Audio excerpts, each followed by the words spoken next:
શા માટે યુએસમાં દર વર્ષે સમગ્ર મહિના દરમિયાન આશરે 7 લાખ મુસ્લિમો સવારથી લઈને સાંજ સુધી ખોરાક અને પાણીથી દૂર રહે છે?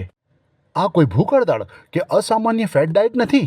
આ રમદાન છે, ઇસ્લામી કેલેન્ડરનો 9મો મહિનો. આ માસ દરમિયાન સમગ્ર વિશ્વમાં મુસ્લિમો સવારથી સાંજ સુધી રોઝા રાખે છે કે જે તેમના આત્માને શુદ્ધ કરે છે અને પોતાના સર્જકની ઉપાસનામાં એક કરે છે.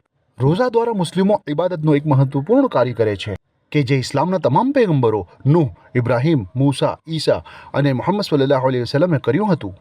શાંતિ તેમના પર રહે. કુરઆનમાં અલ્લાહ કહે છે, હે ઈમાનવાળાઓ, તમારા પર રોઝા ફરજ કરવામાં આવ્યા છે જે રીતે કે તમારી અગાઉના લોકો પર ફરજ કરવામાં આવ્યા હતા કે જેથી તમે મુત્તકી બનો.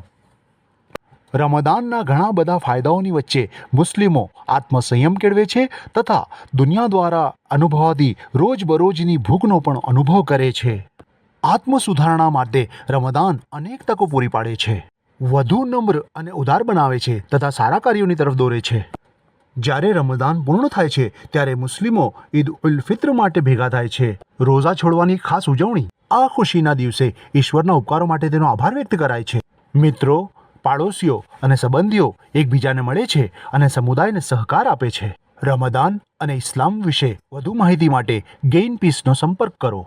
800662 ઇસ્લામ 800 662 ISLAM ઇસ્લામ પર સંપર્ક કરો.